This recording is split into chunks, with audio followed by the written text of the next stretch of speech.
কথা আল্লাহ বলেন নাই, আল্লাহ বলেছেন মুমিন রাই সফল। তাহলে মুমিন কে? আল্লাযীনা হুম ফি সালাতিহিম খাশিউন, যে নামাজ পড়লে দেখবেন যেন সে মসজিদের সাথে তার যুগ যুগ ধরে গভীর সম্পর্ক। 2 রাকাত পরে যে ব্যক্তি জুমার দিন দৌড় মারে,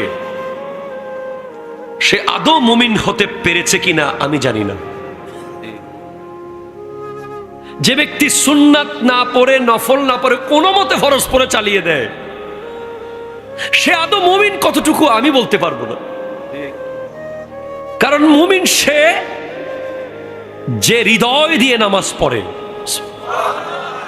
নামাজ না পড়লে তার কথা তো বহু দূর। তাকে নিয়ে কথা বলার মতো ভাষা আমার না, এতটুকু বলবো, বেনামাজি মারা গেলে কবরস্থানের মাটি পর্যন্ত বদদোয়া করে যেন সে এই কবরে না আসে।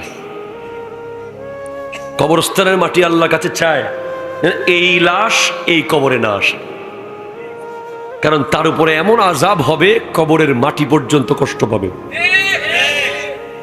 এখন কথা হচ্ছে যারা নামাজ পড়ে তাদেরকে নিয়ে, যারা নামাজ পড়ে তাদেরকে নিয়ে কথা হচ্ছে। না পড়ে যারা, তারা এখন এই কথার বাইরে। যারা পড়ে তাদের ভিতরে অনেক মানুষ আছে, দেখবেন আপনি জুমার দিন, আপনি দেখবেন জুমার দিন কিছু মানুষকে দেখবেন, এলাকার খুব গণ্যমান্য ব্যক্তি, এমনি ফুটবল খেলা 90 মিনিট দেখতে পারে। এরপর যদি গোল না হয় আবার আধা ঘন্টা এক্সট্রা টাইম, এরপরও যদি না হয় আবার 15 মিনিট ট্রাইব্রেকার। ওনার টাইম নষ্ট হয় না, বিয়ে বাড়িতে ওনার অসুবিধা হয় না।